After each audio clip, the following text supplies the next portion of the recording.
नमस्कार दोस्तों, पाथफाइंडर में आप सभी का स्वागत है। मेरा नाम है डॉक्टर महिपाल सिंह राठौड़ और आज इस वीडियो में मैं आपके साथ चर्चा करूंगा यूरोपियन स्काई शील्ड इनिशिएटिव के बारे में। हाल ही में स्विट्जरलैंड और ऑस्ट्रेलिया ने अपनी न्यूट्रलिटी को ताक पे रखकर यूरोप के देशों से रिक्वेस्ट करी है कि हमें भी इस डील में शामिल कर लो, इस इनिशिएटिव में शामिल कर लो, क्योंकि हम भी रशिया के खतरे से डर चुके हैं। Even we want air defence for our own country. तो ये पूरा इनिशिएटिव क्या है, इसका सदस्य कौन कौन है और रशिया से आखिर इन दोनों न्यूट्रल कंट्रीज की चिंताएं क्यों बढ़ी हुई है, इन्हीं सब पॉइंट्स को आज हम डिस्कस करेंगे इस वीडियो में। आगे बढ़ने से पहले पाथफाइंडर चैनल को सब्सक्राइब करना ना भूलें और अगर आप मेरे लेक्चर्स के अपडेट्स प्राप्त करना चाहते हैं तो मेरे टेलीग्राम चैनल से जुड़ सकते हैं और पाथफाइंडर के सभी वीडियोस के अपडेट्स आपको यहां पर पाथफाइंडर टेलीग्राम पर भी मिल जाएंगे। Do keep in touch with Telegram, क्योंकि कई बार यूट्यूब नोटिफिकेशंस वगैरह नहीं भेज पाता।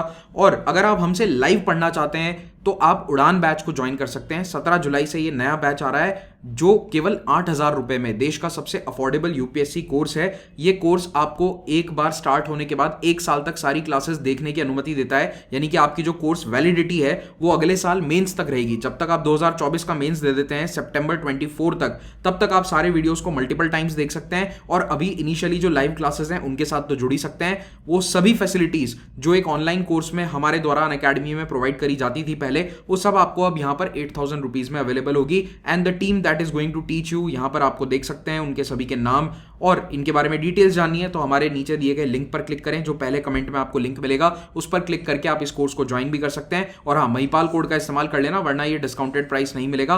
वहां पर 12,000 रुपए प्राइस दिया होगा, लेकिन उस ज्यादा प्राइस को आपको पे नहीं करना है। Now coming to our topic, Austria और स्विट्जरलैंड। तो देखिए, दोनों ही यूरोपियन देश हैं, सेंट्रल यूरोप में आते हैं, दोनों एल्प्स पर्वत श्रृंखला के अंदर स्थित हैं। मोस्टली ये दोनों पहाड़ी देश हैं और इन्हीं पहाड़ी देशों के फॉरेन मिनिस्टर्स ने जर्मनी के फॉरेन मिनिस्टर से मुलाकात करी और इस मुलाकात में यह तय किया गया है कि हम भी, यानी कि ये दोनों देश भी अब ज्वाइन कर रहे हैं यूरोपियन स्काई शील्ड इनिशिएटिव, जिसे आगे मैं ESSI या फिर SI बोलूंगा। ठीक है, ये मेरा दिया गया नाम है, SI हो सकता है इसे ऐसी बोलते हो, I don't know that. Okay, European वालों को उनको टेंशन लेने दो, हम यहां पर इसे SI बोल देते हैं। तो SI जो है ये एक रीजनल ग्रुपिंग है जो कॉमन एयर डिफेंस शील्ड बनाकर रखना चाहती है रशिया के हमलों के खिलाफ।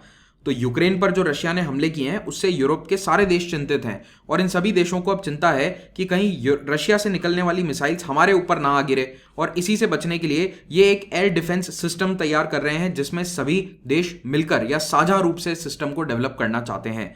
अब यहां पर एक नोट करने वाली बात है कि स्विट्जरलैंड और ऑस्ट्रिया ये दोनों ही रिलेटिवली न्यूट्रल रहे हैं। अब आप कहोगे सर हमने तो केवल स्विट्जरलैंड का सुना है। जी हां, आपने स्विट्जरलैंड का सुना है क्योंकि वो तो न्यूट्रलिटी को थोड़ा एक्सट्रीम लेवल तक ले जाता था, लेकिन ऑस्ट्रिया भी आज के समय में काफी हद तक न्यूट्रल रहता है। हालांकि वो EU का हिस्सा है, लेकिन वहां पर भी अच्छे बैंक्स हैं, वहां की बैंकिंग भी न्यूट्रल मानी जाती है, मिलिट्री वाइज भी वो काफी न्यूट्रल रहता है। और इन दोनों देशों के न्यूट्रल रहने का एक बहुत बड़ा कारण इनकी ज्योग्राफी है, क्योंकि ये दोनों ही देश आप देख सकते हैं कि एल्प्स पर्वतमाला में स्थित हैं, ये पहाड़ियों में स्थित देश हैं, तो इनको सिक्योरिटी ज्यादा मिल जाती है। इन पर हमला करना, आक्रमण करना कोई आसान नहीं है। तो अगर आपसे सीधे तौर पर मैं जवाब दूं इस बात का कि स्विट्जरलैंड अपनी न्यूट्रलिटी कैसे मेंटेन कर पाया through out world war 1, world war 2, cold war, तो उसका एक ही आंसर है, उनकी ज्योग्राफी। उन्हें नहीं पसंद कि वो आसपास के देशों से लड़ाई करें, और दूसरा वहां पर आबादी इतनी कम है, उनके पास बहुत ही कम रिसोर्सेज हैं। जो पहाड़ी है ना, पहाड़ियों में रिसोर्सेज बहुत ज्यादा नहीं होते हैं, तो वो लिमिटेड रिसोर्सेज के साथ ज्यादा ग्लोबल वॉर्स में इन्वॉल्व होना नहीं चाहता है। और ये मान्यता स्विट्जरलैंड की लगभग 200 सालों से चली आ रही है।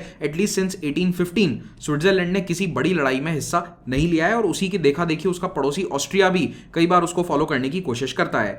तो स्विट्जरलैंड की न्यूट्रलिटी अगर मॉडर्न टाइम पीरियड में देखें तो 200 सालों से है। जब ट्रीटी ऑफ पेरिस साइन होती है 1815 में, जब नेपोलियन हार जाता है, फ्रांस की इस हार में कई यूरोपियन पावर्स ने सबने मिलकर नेपोलियन को हराया था, और उस समय के बाद स्विट्जरलैंड ने डिसाइड किया कि हम न्यूट्रल रहेंगे, आज के बाद हम किसी लड़ाई में शामिल नहीं होंगे। इस नेपोलियनिक वॉर्स में वो भी शामिल हुए थे, लेकिन उसके बाद वो थोड़ा लड़ाई से दूर हट जाते हैं। आप देखिए कि स्विट्जरलैंड को अपनी न्यूट्रलिटी पर इतना ज्यादा गुमान था कि इसने 1945 में स्थापित हुए यूनाइटेड नेशंस को 2002 में जाकर ज्वाइन किया है। Almost 57 years after the UN was established, Switzerland joined this. One of the last countries to join the UN was Switzerland. हाँ, अब आप कहोगे सर ईस्ट तिमोर है, साउथ सूडान है, तो उनके केस अलग हैं, उनको आज़ादी बाद में मिली, वो इंडिपेंडेंट बाद में होते हैं। लेकिन एक ऐसा देश जो उस समय एग्जिस्ट कर रहा था और जिसने UN को ज्वाइन नहीं किया, वो था स्विट्जरलैंड। लेकिन देखिए, स्विट्जरलैंड की जो न्यूट्रलिटी है वो पिछले 1.5 सालों से काफ़ी क्वेश्चन में आई है। उस पर कई आरोप लगे हैं कि वो एक्चुअली में न्यूट्रल नहीं है, अब वो पश्चिमी देशों का साथ दे रहा है। सबसे बड़ा आरोप तब लगा था जब रशिया यूक्रेन युद्ध छिड़ने के तुरंत बाद मार्च 2022 में स्विस बैंक्स ने रशिया के अपने क्लाइंट्स के अकाउंट्स फ्रीज कर दिए। कई सारे बड़े बड़े रशियंस के जिनके अकाउंट्स हुआ करते थे स्विट्जरलैंड में, उन बैंकों ने उन अकाउंट्स को फ्रीज किया because of the sanctions imposed by the western countries. पश्चिमी देशों ने कहा कि सैंक्शन लगाओ, स्विट्जरलैंड ने सर झुकाकर कहा कि हाँ हम सैंक्शन लगा देंगे। तो स्विट्जरलैंड और ऑस्ट्रिया दोनों की जो ये न्यूट्रलिटी है ये मिलिट्री टर्म्स में भी थी और फाइनेंशियल इंस्टीट्यूशन में भी थी। दोनों कहते थे कि हम अपनी आर्मी को कहीं नहीं भेजेंगे लड़ाई लड़ने के लिए अनटिल एंड अनलेस हम पर हमला ना हो जाए।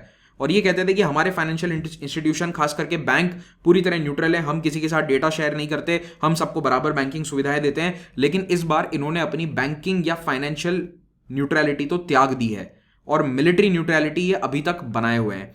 तो इसीलिए कई सारे क्लाइंट्स ने स्विस बैंकों पर सवाल भी उठाए कि कल को भाई साहब हमारे देश पर हमला हो गया और आपको पश्चिमी देश कहेंगे कि हमारी बैंकिंग बंद कर दो, तो क्या आप हमारे साथ भी ऐसा ही करेंगे? So there is a possibility that could happen. अब जहां तक बात है स्विट्जरलैंड की मिलिट्री न्यूट्रलिटी की, तो देखिए पहली बात तो ये यूरोपियन यूनियन का हिस्सा नहीं है, ना ही इसने यूरो करेंसी को अपनाया है। यहां पर स्विस फ्रैंक चलता है और ईयू का हिस्सा ये अभी तक नहीं बना है और ये बनना भी नहीं चाहता है। They are very happy even without being a member of the EU. तो अगर आप पश्चिमी यूरोप में देखेंगे या सेंट्रल यूरोप में देखेंगे तो केवल दो बड़े देश हैं, इंपॉर्टेंट कंट्रीज हैं जो ईयू का हिस्सा नहीं बने। एक तो था ये फिनलैंड और दूसरा था स्विट्जरलैंड। हाँ, यूके मुझे पता है अब छोड़ चुका है, लेकिन मैं बात कर रहा हूं जब ज्वाइन करने की बात हुई थी तो उस समय ये दोनों ही देश ईयू की मेंबरशिप के लिए इतने ललायत नहीं थे। दे वर ओके कि हमें नहीं बनना है member, we are fine however we are. अब यहां पर एग्जाम के दृष्टिकोण से अगर आप देखें तो एक फैक्ट बहुत ही महत्वपूर्ण हो जाता है, वो ये कि स्विट्जरलैंड ना ही ईयू का हिस्सा है ना ही नेटो का हिस्सा है। It is not a part of any of the grouping. लेकिन दूसरी तरफ ऑस्ट्रिया ईयू का तो सदस्य है, ईयू का सदस्य वो है, लेकिन नेटो का सदस्य ये भी नहीं है। तो अगली स्लाइड में मैं आपको जो नेटो सदस्यों की मैप दिखा रहा हूं, नेटो सदस्य यहां पर येलो कलर में आपको नजर आएंगे, तो उसमें कुछ बड़े अपवाद हैं और वो दो यही हैं। तो ऑस्ट्रिया और स्विट्जरलैंड ये दोनों ही नेटो के सदस्य नहीं है। तो अगर आप यहां मैप में देखो तो रशिया के जो इमीडिएट पड़ोसी हैं उनमें तीन तो ये बाल्टिक कंट्रीज आ जाते हैं। बेलारूस ऑफ कोर्स रशिया का बहुत ही खास दोस्त है, तो वो तो इनके साथ शामिल नहीं होगा। यूक्रेन पर रशिया ने हमला कर ही रखा है।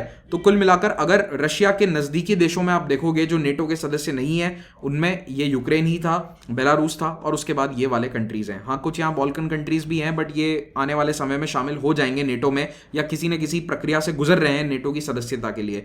But these two countries are still not a part of NATO. लेकिन प्रॉब्लम क्या है कि नेटो का पार्ट ना होने के बावजूद अब इनको भी खतरा लग रहा है कि हम पर भी मिसाइल से हमले हो सकते हैं। तो मान लीजिए कल को पोलैंड पे हमला हो गया, तो पोलैंड तो नेटो सदस्य है, तो यूरोपियन यूनियन के दूसरे देश जो नेटो के भी सदस्य हैं जैसे यूके, यूएसए, फ्रांस, ये सब इसकी मदद करने आएंगे और इस मदद के बदले में यहाँ पर मिसाइल्स तैनात कर रखी है इन्होंने। Air defence radars, air defence missiles तैनात करी हुई हैं पोलैंड जैसे देश में, यहाँ रोमानिया में, ताकि रशिया की मिसाइल्स को रोका जा सके। ऐसी कोई व्यवस्था इन देशों में नहीं है, ना ही जर्मनी, चेक रिपब्लिक, हंगरी में भी नहीं थी। तो हो ये रहा था कि जब ये युद्ध स्टार्ट हुआ उस समय नेटो ने डेफिनेटली यहाँ पर तो अपनी मिसाइल्स तैनात कर दी, लेकिन कई देश खास करके जर्मनी और उसके सहायक देश जो हैं ईयू में, उन्होंने कहा कि हमारी सुरक्षा का क्या, हमें भी तो अपनी सुरक्षा के लिए कुछ करना होगा। तो इसीलिए इन्होंने एक संगठन बनाया था ESSI और अब उसमें स्विट्जरलैंड भी ज्वाइन कर रहा है। तो स्विट्जरलैंड ने भले ही अपनी फाइनेंशियल न्यूट्रलिटी छोड़ दी हो, लेकिन अभी तक वो अपनी मिलिट्री न्यूट्रलिटी पर टिका हुआ था। उसने यूक्रेन को एक भी हथियार नहीं बेचा है। दुनिया के सारे देश, ये खास करके पश्चिमी ब्लॉक के जो देश हैं, ये सभी यूक्रेन को बड़ी संख्या में हथियार भेज रहे हैं, लेकिन स्विट्जरलैंड ने हथियार भेजने से मना कर दिया। जबकि जो स्कैंडिनेवियन कंट्रीज हैं उन्होंने तो तुरंत हथियार भेजने स्टार्ट कर दिए थे। तो ये काफी ज्यादा नेटो के फेवर में हमें नजर आया। लेकिन स्विट्जरलैंड ने अपनी मिलिट्री न्यूट्रलिटी अभी तक जुलाई 2023 तक तो मेंटेन कर रखी थी, लेकिन अब लग रहा है कि धीरे धीरे ये भी रशिया से डरकर इस स्काई शील्ड इनिशिएटिव के तहत जाना चाहते हैं। तो यूरोपियन स्काई शील्ड इनिशिएटिव 2022 में शुरू किया गया एक प्रोग्राम था जिसको लीड किया जर्मनी ने। अब हालांकि ये नेटो के तहत सारे देश ऑलरेडी प्रोटेक्टेड हैं, लेकिन फिर भी जर्मनी को ऐसा लगा कि शायद यूएसए हमारी मदद करने के लिए इतना तत्पर ना हो, तो हमें खुद इस तरह का नेटो के तत्वाधान में ही अपना खुद का एक स्काई शील्ड इनिशिएटिव चालू करना चाहिए। और इसमें ज्यादातर जो देश शामिल हुए थे वो नेटो के सदस्य थे, लेकिन अगर आप इस मैप को ध्यान से देखें तो यहाँ पर कुछ देश ऐसे हैं जो नेटो के सदस्य नहीं है। मेनली आपको यहाँ पर नजर आएंगे ऑस्ट्रिया और स्विट्जरलैंड, ये दोनों नेटो सदस्य नहीं थे। अभी कुछ दिन पहले तक ये स्वीडन भी नेटो सदस्य नहीं था, but now it is in the process of joining NATO.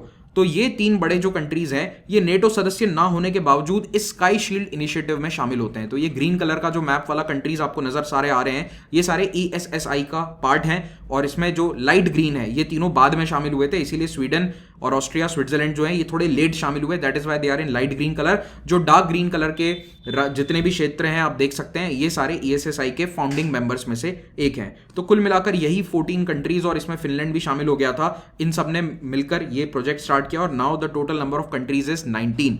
तो ESSI क्या है आपको पता होना चाहिए, नेटो और EU के अंदर इसमें क्या फर्क है ये भी मालूम होना चाहिए। और इसका ऑब्जेक्टिव क्या है, बड़ा सिंपल है कि भाई साहब एक air and missile defence system बनाना है, यानी कि अगर कोई मिसाइल हवा में उड़कर आएगा तो यहां से वो दूसरी मिसाइल छोड़कर उसको हवा में ही मार गिराएंगे ताकि वो उनके देश में आकर नुकसान ना पहुंचाए।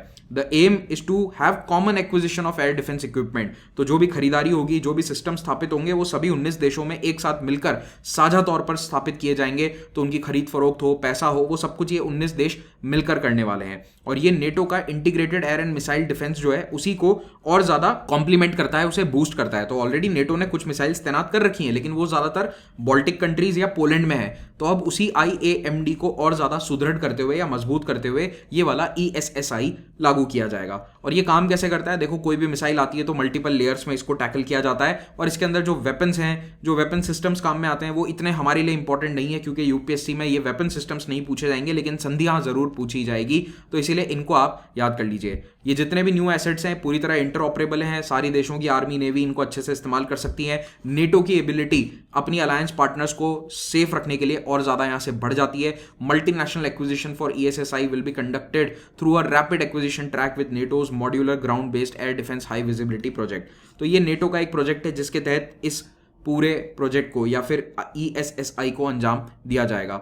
If faced with air and missile threats the initiative aims to leverage the already existing NATO cooperation framework and defend member states against missile threats. तो अगर एक पर हमला होता है तो वो सभी पर हमला है और नेटो के ही फ्रेमवर्क के तहत ये पूरा कार्यक्रम चलाया जाएगा। लेकिन एक देश और एक आदमी है जो इसके खिलाफ है और वो है इमैनुअल मैक्रोन। तो मैक्रोन कहते हैं कि देखो हमें इसका हिस्सा नहीं बनना। आपने शायद मैप में भी नोटिस किया होगा यहाँ पर कि एक बहुत बड़ा इसका जो एक्सेप्शन है वो ये फ्रांस ही है। तो फ्रांस और इटली ये दोनों देश इसमें शामिल नहीं हुए हैं, ये दोनों नेटो के सदस्य हैं, फिर भी इन्होंने कहा है कि हमें ESSI में शामिल नहीं होना है। क्यों? तो फ्रेंच गवर्नमेंट और मैक्रोन का मानना है कि ये ESSI पूरी तरह से अमेरिकी और इजरायली टेक्नोलॉजी पर आधारित है, सारी खरीदारी वहीं से करी जा रही है, इन्हीं दो देशों से सामान खरीदा जा रहा है। तो इस तरह से यूरोप अमेरिका का गुलाम बन जाएगा और इसमें यूरोपियन सॉवरेंटी बचेगी नहीं। That is why we should not join this. तो इसीलिए EU एक तरह से वसाल बनता जा रहा है US का, ये कई क्रिटिक्स कह रहे हैं। एंड रिसेंटली मैक्रोन ने अपने जर्मन काउंटर पार्ट के साथ जब मीटिंग भी करी थी तब इन्होंने यही कहा था कि सर थोड़ा सा हमें अपना यूरोपियन सॉवरेंटी बचाए रखना चाहिए, we should not be dependent on USA that much. Finally जाते जाते आपको मैं बताना चाहता हूं कि स्विट्जरलैंड 100% न्यूट्रल कभी नहीं रहा है। कुछ लड़ाइयों में उसने थोड़ी बहुत अपनी टुकड़ियां, सैन्य टुकड़ियां भेजी है। एक लास्ट एग्जांपल जो मेरे दिमाग में आया वो यही था कि 1999 में इन्होंने कोसोवो में युद्ध में अपनी कुछ टुकड़ियां तैनात करी थी, कुछ सैनिक डिप्लॉय किए थे और ये NATO led Kosovo force for peace keeping का हिस्सा थे। तो वैसे अल्टीमेटली देखा जाए तो स्विट्जरलैंड भी एक पश्चिमी देश है और वो कहीं ना कहीं US, UK इन देशों को ही सपोर्ट करता है, हालांकि आउटराइट नहीं करता, बट स्टिल जब बहुत ही जरूरत पड़ी तब इसने भी अपने कुछ सैनिक पीस कीपिंग फोर्सेस के तौर पर भेजे थे। अब आप कह सकते हैं कि सर पीस कीपिंग फोर्स है तो ये आर्मी नहीं है, but then again even peace keeping forces are army forces. तो ऐसा नहीं है कि स्विट्जरलैंड के पास आर्मी नहीं है, बहुत अच्छी आर्मी है, बहुत हेविली आर्म्ड आर्मी है, उनके पास बहुत सारा हथियार रखते हैं वो, and they are prepared for any kind of attack, but they don't take part in any kind of war. तो ये था वीडियो, होपफुली आपको अच्छा लगा होगा। अगर अच्छा लगा तो इसे लाइक जरूर कीजिए, नीचे कमेंट में अपना फीडबैक बताइएगा। ये मेरा टेलीग्राम चैनल है जहां पर जुड़कर आप लेक्चर्स के अपडेट्स प्राप्त कर सकते हैं। ज्योग्राफी ऑप्शनल अमित सर के साथ लॉन्च हो रहा है 1 अगस्त को। ये कोर्स भी 8000 में अवेलेबल है, लेकिन अगर आप इसको GS के साथ परचेज करते हैं तो ये आपको 15000 का मिलेगा और यहाँ पर ये प्राइस आपको केवल महिपाल कोड यूज करने पर स्पेशल डिस्काउंट प्राप्त हो जाएगा। हिंदी का बैच जो शुद्ध हिंदी में पढ़ाया जाएगा GS, वो लॉन्च हो रहा है 15 जुलाई से। ये बैच बोध बैच भी केवल 8000 रुपये में आप अवेल कर सकते हैं। अनअकैडमी के जो टॉपर्स हैं उनके डिटेल में नाम लिस्ट यहाँ पर दिए गए हैं। पर्सपेक्टिव सीरीज के एपिसोड्स को जरूर देखिए, अपलोड होते रहते हैं। Thank you so much for joining in, do connect with us on social media and have a great day.